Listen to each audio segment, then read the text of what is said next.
Aqui com a nossa programação, recebemos Marcos Vinícius de Freitas, professor de Relações Internacionais, sempre sextas-feiras aqui com a gente. Muito obrigada pela presença, professor. Para você, muito boa noite.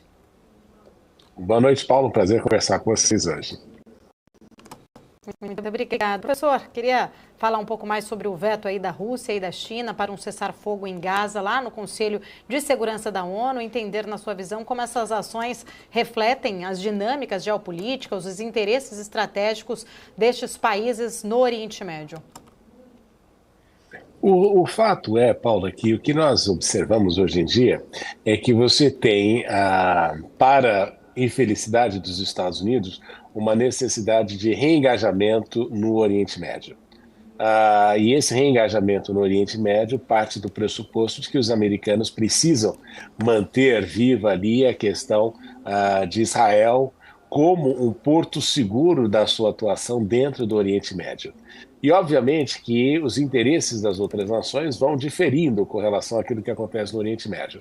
O que nós observamos, por exemplo, no caso chinês, é que o interesse no Oriente Médio tem diminuído à medida que o país vai se tornando mais autossuficiente na questão energética. Veja, a China comissionou aí mais de 100 usinas nucleares para os próximos anos e tem tido uma ênfase muito grande na questão da utilização de carros elétricos para a diminuição da necessidade e da dependência da questão do petróleo e também até mesmo sob o ponto de vista ambiental. E no caso da Rússia, os interesses também são distintos porque existe ali toda a questão que aconteceu na Síria, tudo aquilo que acontece no Oriente Médio, que de alguma forma tem afetado também os interesses da Rússia na questão do petróleo. Então, nós notamos que quando nós olhamos para a geopolítica, o Oriente Médio era uma área que os Estados Unidos pretendiam abandonar.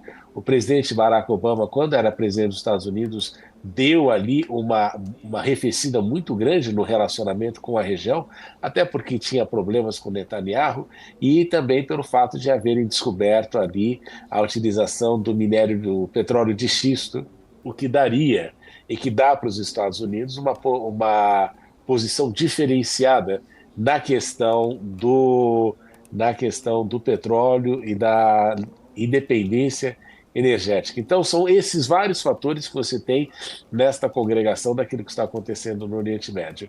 E, obviamente, que a posição norte-americana será sempre de um apoio quase que restrito a Israel, e é por essa razão que, dentro do Conselho de Segurança, nós vemos essa dinâmica acontecendo, justamente pelo fato de nós estarmos observando o realinhamento aí das forças globais com relação àquilo que acontece no mundo.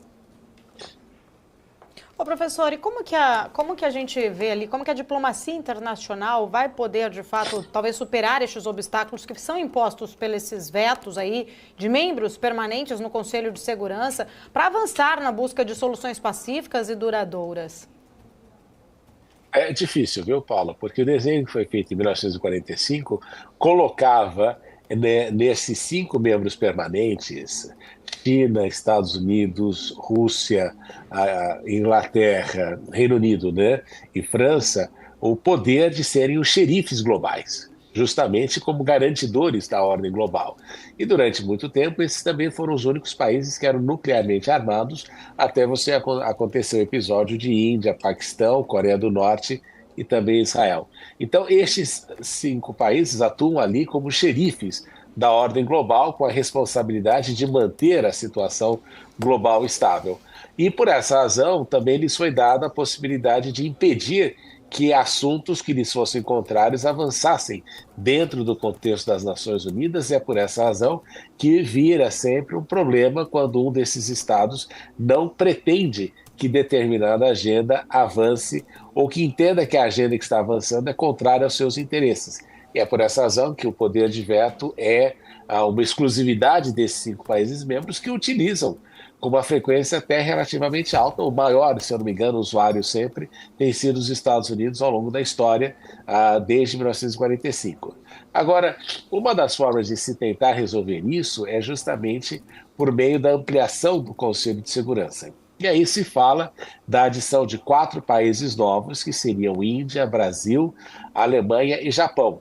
e que seria aí uma forma de se aumentar uma representatividade dos países, inclusive a própria África do Sul, que também é um dos países cotados para fazer parte, eventualmente, do Conselho de Segurança, ampliando aí o espectro regional do Conselho de Segurança. Mas a grande questão é que aqueles que estão sentados nas posições permanentes atuais não pretendem que isso mude, justamente por causa do poder que tem, em razão do poder de veto, e também pelo fato de não saber se, com a entrada de membros adicionais, essa entrada vai ser pior, porque pode dificultar ainda mais a questão de consenso ou a questão de se permitir ali algumas determinadas ações. Então, é uma dúvida se esses novos elementos adicionais teriam aí o poder de veto ou não. Se tiverem o poder de veto, pode ser preocupante, porque pode arrastar aí a agenda por mais tempo. E se não perderem, se não tiverem poder de veto, eles vão ser ali, tipo, membros do Conselho, membros permanentes, mas numa segunda classe dentro do Conselho, e pode ser que a comunidade internacional nos interprete da mesma forma. Então, esse que é o grande problema. O ideal seria que todos os países dentro do sistema das Nações Unidas tivessem ali a mesma representação que você tem na Assembleia, que é cada país um voto. Mas é muito difícil de mudar esse cenário, porque justamente quem ganhou a guerra em 45 não quer que isso mude. Professor Marcos Vinícius de Freitas, prazer falar contigo novamente, muito boa tarde. Queria repercutir um pouco a respeito de um evento importante nessa semana, inclusive falamos sobre isso na semana passada, a eleição na Rússia. Vladimir Putin sendo reeleito presidente do país e trazendo ali grandes manifestações. Me lembro que Casa Branca, né, o presidente Joe Biden, dizendo que as eleições não foram transparentes, não foram limpas. A Ucrânia, por meio de Volodymyr Zelensky, contestando e até mesmo dizendo, né, palavras duras a respeito da eleição no país. E outros países, obviamente, parabenizando o presidente Putin, inclusive o presidente Lula aqui no Brasil. Como que tem sido essa primeira semana pós-reeleição de Putin nessa dinâmica global, professor? Algumas repercussões negativas e positivas, mas fato é que Putin se mostrou poderoso e que continua no poder por bons anos ainda. E veja, né, que nesse processo todo, Felipe, ele teve mais votos, né, em princípio, nessa eleição do que naquela que aconteceu 6 anos atrás. Se eu não me engano, na ocasião ele teve 77% dos votos. Mas, obviamente, que as reações não poderiam ser diversas daquelas que a gente está e que dessas que você elencou. Os Estados Unidos dizendo que as eleições são ilegítimas, obviamente que o Reino Unido também vem na mesma toada e os próprios países da própria União Europeia vão ter o mesmo discurso. E, por outro lado, você vê aí que a China reconheceu a eleição, o presidente Xi Jinping parabenizou a reeleição de Putin, assim como o presidente Lula e outros países do mundo também, que não estão, de alguma forma, envoltos neste problema geopolítico que acontece na Europa. E também a própria Ucrânia, o presidente Zelensky não poderia atuar ou agir ou falar de maneira diferente.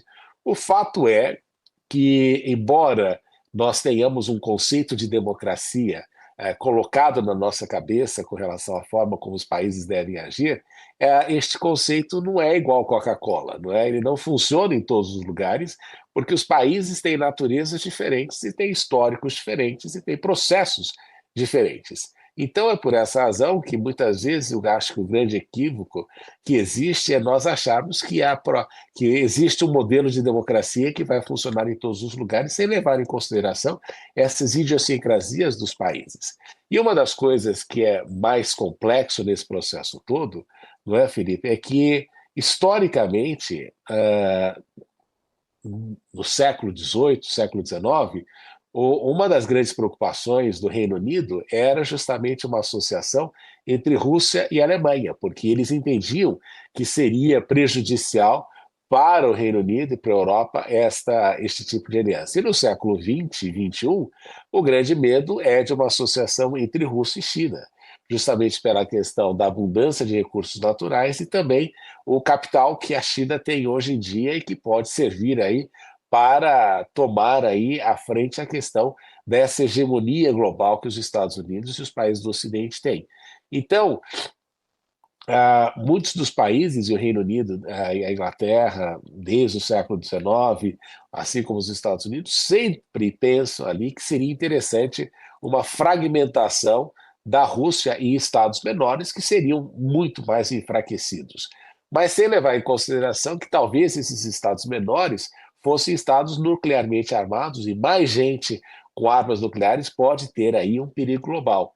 Então, a eleição de Putin reflete o momento histórico da Rússia, o fato de que a pergunta fundamental é o que interessa para o mundo. Uma Rússia com democracia e dividida em vários países menores, e esses países com poder nuclear, ou o poder centralizado numa figura como Putin? Essa é a pergunta fundamental, sem levar em consideração aquelas tentativas de narrativa de que democracia é isso, democracia é aquilo, até porque, se nós pensarmos, mesmo a democracia norte-americana tem falhas enormes. É só você pensar que o candidato que tem mais votos não é necessariamente aquele que vai ocupar a Casa Branca. Então, quem somos nós para ficarmos dando aí lição para o mundo com relação àquilo que é democracia ou não?